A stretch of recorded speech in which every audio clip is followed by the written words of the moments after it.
اس کے لیے ہم نے رخ کیا کراچی کے بازاروں کا بھی اور لاہور کے بازاروں کا بھی. کراچی کے حوالے سے ہم ایک خصوصی رپورٹ آپ کو دکھاتے ہیں جو ہمارے نمائندے خصوصی طارق غوری نے ترتیب دی. پاکستان کا معاشی ہب کراچی، جہاں 1140 مارکیٹوں میں تقریباً 2 لاکھ دکانیں ہیں. عید ہو یا کوئی اور تہوار، اربوں روپے کی خرید و فروخت ہو جاتی ہے.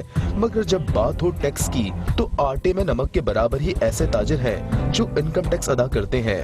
یہ ہے سمیع اللہ جو گزشتہ 30 سال سے کپڑے کے تاجر ہیں. ان کا کل اثاثہ اولڈ سٹی ایریا میں ان کی یہ دکان ہے.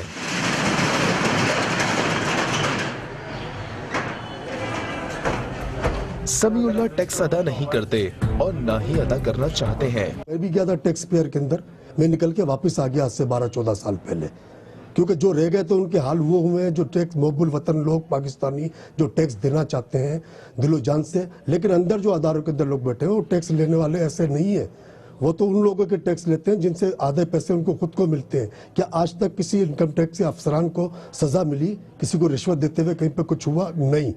سمیع اللہ کی طرح کئی دیگر تاجر اور بھی ہیں جو حکومت اور ایف بی آر سے خفا نظر آتے ہیں. روڈ ٹوٹے ہوئے ہمارے، پانی آنے کا نہیں ہے، بجلی نہیں ہے، ہر کوئی کام نہیں ہے کر رہی حکومت. کس چیز کا ٹیکس دیں؟ جب حکومت ہی چور ہے تو جو چھوٹا تاجر وہ بھی چوری کرتا ہے، مجبوری ہے چوری کرنے پہ. یعنی کہ اس کو اگر 10% دینا ہے تو وہ 5% دے گا. اگر ایک دفعہ بھی ٹیکس پے کر دیا وہ پھر ہماری جان پہ آ جاتا ہے. پھر الگ الگ طرح کے ان کے آفیسر آتے ہیں، تنگ کرتے ہیں. مجھے یہی ہے کہ ٹیکس بھریں گے تو پھر ہم کھائیں گے کیا؟ دکانیں بند کر کے بیٹھ جاتے ہیں. دوسری جانب چند تاجر ایسے بھی ہیں جنہوں نے حکومت کی جانب سے رضاکارانہ ٹیکس اسکیم سے فائدہ اٹھاتے ہوئے انکم ٹیکس ادا کرنا شروع کر دیا. اسماعیل لال پوریا بھی انہی میں سے ایک ہیں جو گزشتہ 40 برس سے کراچی کی قدیم فرنیچر مارکیٹ آرام باغ میں دکان چلا رہے ہیں.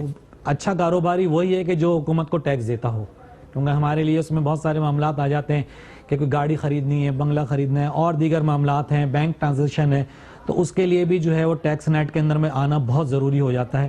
کیونکہ اس میں ورنہ ٹیکس کٹ جاتا ہے. 0.6 جو ہے وہ پہلے ود ہولڈنگ ٹیکس تھا. اب جو ریٹرن فائل کرتے ہیں تو ان کو جو ہے وہ ٹیکس میں بچت ہو جاتی ہے، چھوٹ مل جاتی ہے کافی.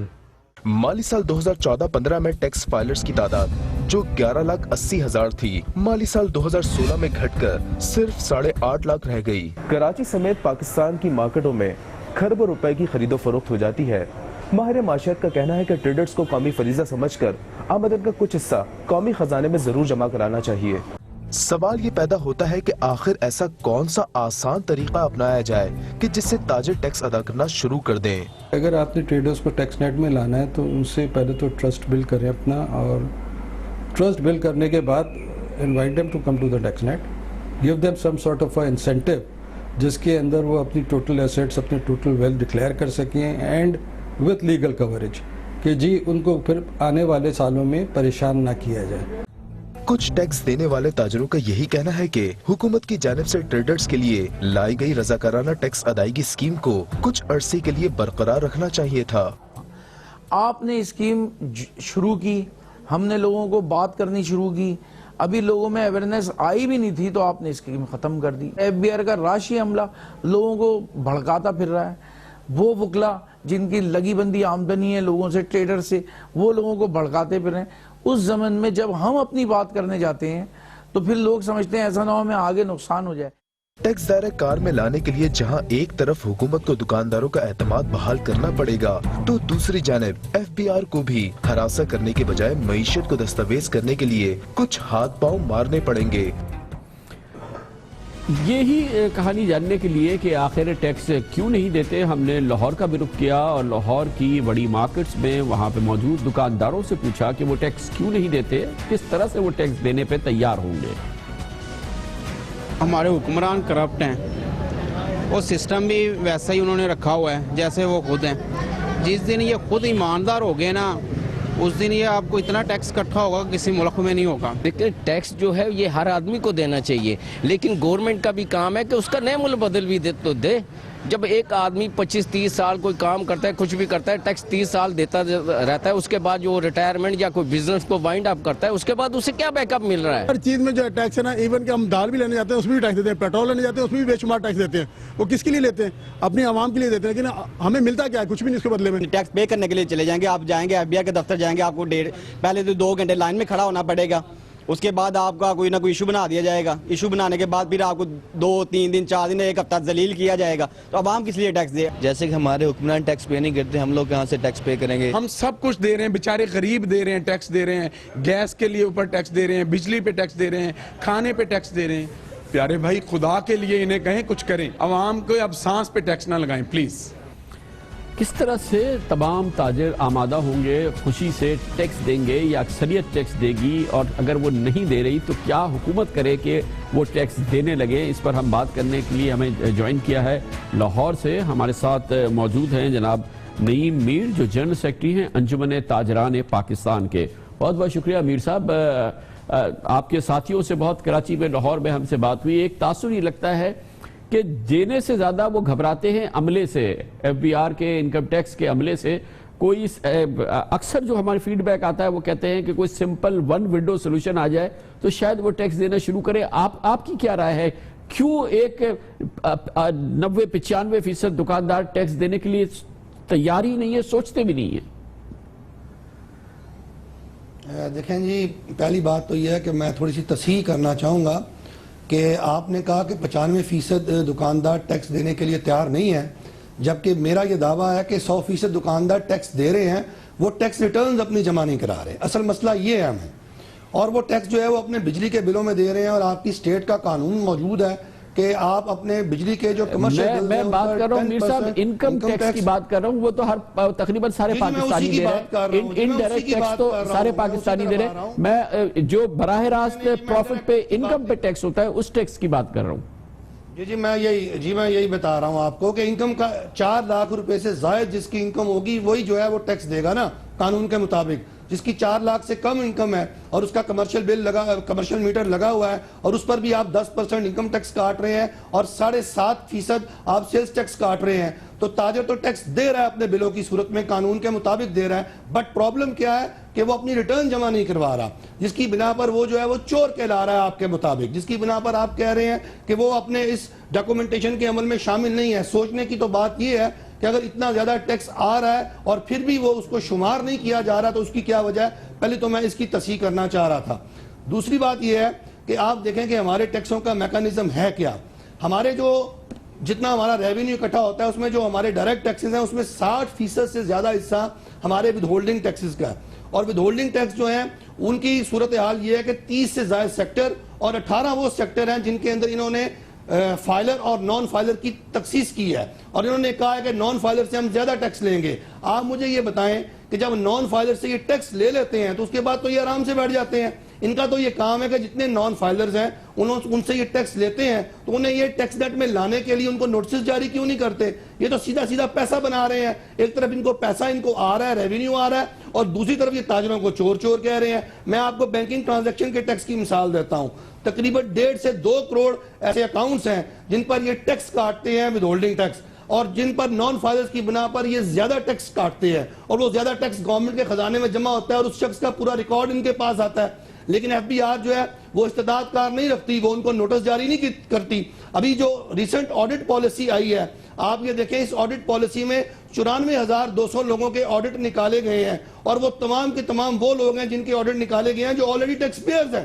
ہم نے ان کو بارہا کہا کہ آپ کی جتنی استعداد ہے اس میں آپ آدھا یہ جتنی آپ گفتگو کر رہے ہیں یہ 100% درست ہے, اس میں کوئی شک کی بات نہیں ہے.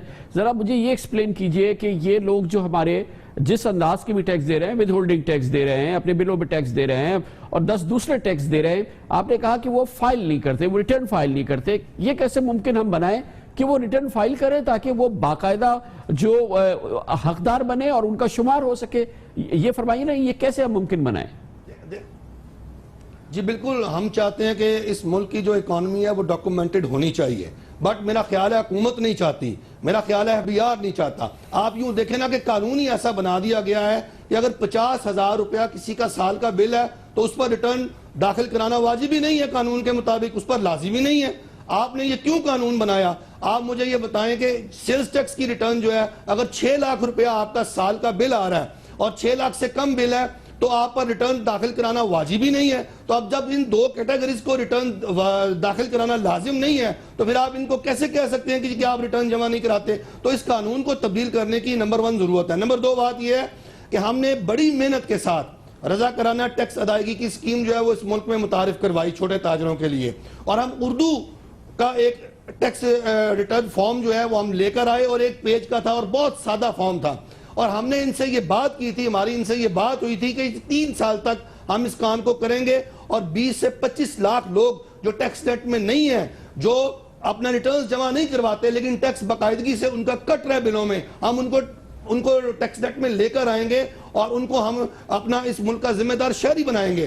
لیکن انہوں نے 3 مہینے اس سکیم کو چلایا اور اس کے بعد اس سکیم کو بند کر دیا, اور 3 مہینوں میں بھی 10,000 کے قریب لوگ اس میں آ گئے تھے. ابھی تو ہم نے اس کیمپین کو کیا تھا, بٹ پرابلم از دس, میں بتاؤں آپ کو میں سیدھی, کامران خان صاحب میں آپ کو بڑی سیدھی بات بتا رہا ہوں ایک چھوٹا تاجروں کا نمائندہ ہونے کی حیثیت سے. دیکھیں, ان کو نان فائلر سے ایک بڑی مقدار میں اس وقت ٹیکس آ رہا ہے. یہ نان فائلر کا ٹیکس وصول کرتے ہیں اور نان فائلر کو یہ چھیڑنے کے لیے تیار ہی نہیں ہے, اس کو نوٹس دینے کے لیے تیار ہی نہیں ہے. ان کے پاس پاکستان کے تمام نان فائلرز کا ڈیٹا موجود ہے, لیکن ان کی استعداد بھی نہیں ہے, ان کی ول بھی نہیں ہے, نیت بھی نہیں ہے. مطلب کیا ہے اس کا مطلب یہ ہے کہ اس کے پیچھے جو سیاسی مسائل ہیں وہ درپیش ہیں. مسلم لیگ نون کی جو حکومت ہے وہ تاجر برادری کو اپنا ایک حلقہ احباب گنتی ہے, ان کا ووٹ بینک گنتی ہے. وہ ایسے کسی امتحان میں تاجر برادری کو ڈالنے کے لیے تیار نہیں ہے. کیوں کہ جب وہ ایسا قدم اٹھاتے ہیں تو اپوزیشن ان کا ساتھ نہیں دیتی. جب اپوزیشن جو ہے وہ سیاست کرتی ہے تو انہیں اپنا ووٹ بینک خراب ہونے کا اندیشہ ہوتا ہے. یہی وجہ ہے کہ جب رضا کرانہ سکیم آئی تو ہم اپوزیشن پارٹیز کے پاس گئے اور ہم نے انہیں کہا کہ آپ چارٹر آف اکانومی پر سائن کر لیں اور آپ ساری پارٹیز بل بیٹھیں اور اس پر سیاست نہ کریں, ہمیں ملک کی خدمت کرنے دیں. لیکن بدقسمتی سے کیا ہوا اس وقت, کسی نے چور کہا, کسی نے اچکا کہا, کسی نے کہا ڈاکوؤں کے لیے اسکیم آ گئی ہے, وہ ساری کی ساری اسکیم کو جو ہے وہ خراب کر دیا گیا. بہت شکریہ جناب نعیم میر, جنرل سیکرٹری انجمن تاجران پاکستان, بڑے مضبوط, بڑے بھرپور انداز سے اور بہت صحیح بات کر رہے تھے. خبر سے بریک, اس کے بعد ذکر ہوگا پاکستان کی کرکٹ کے ایک بار پھر زبی بوس, چھوٹے سے وقفے کے بعد.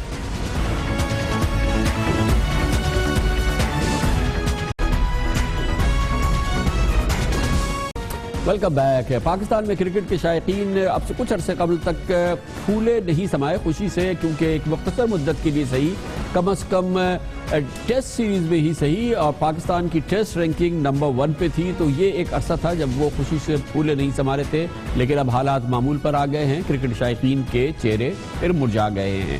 آسٹریلیا میں ٹیسٹ سیریز میں پہلے تو 3 سفر سے وائٹ واش ہو گیا پاکستان کا, جس کے بعد آج پاکستان کی ٹیم پہلا ون ڈے میچ 92 رن سے ہار گئی. 12 ون ڈے میچز کھیلے, 7 ہارے اور 5 جیتے. T20 میں قدر بہتری رہی ہے کیونکہ ٹیم نے 15 میچز کھیلے, 8 جیتے اور 7 ہارے ہیں. پاکستان کوئی ڈسپلن نہیں ہے, شارٹ کٹزم ہے اور تعلیم کی کمی ہے. 2 لڑکوں کو ٹیلنٹڈ عمر اکمل اور شہزاد باہر بیٹھے ہوئے ہیں. کیوں کہ کوچ کے ساتھ نہیں چل سکتے. یہ سنا آپ نے کسی دنیا میں کہ ایسی چیزیں بھی ہوتی ہیں؟ یہ ہمارے ہاں ہوتی ہیں. بات اصل میں یہ ہے کہ کراچی کے 5-6 بڑے اچھے لڑکے آئے تھے سامنے, اب وہ سلیکٹرز نے آخر دیکھ کر یہ ڈیسائیڈ کیا کہ اس میں مجھے لگتا ہے کہ سب سے زیادہ جس کا مجھے افسوس ہے وہ فواد عالم کا ہے. اچھے دنوں کے اچھے کھلاڑی جناب عاقب جاوید, بہت بہت شکریہ عاقب جاوید صاحب. آج ون ڈے میچ شروع میں تو لگ رہا تھا کہ بڑی اچھی پرفارمنس ہے اور اچھا فائٹ کریں گے, اچانک ڈھیر ہو گئے. آج کے میچ کی کیا, ون ڈے کی اس ہار کی آپ کو کیا وجہ نظر آ رہی ہے؟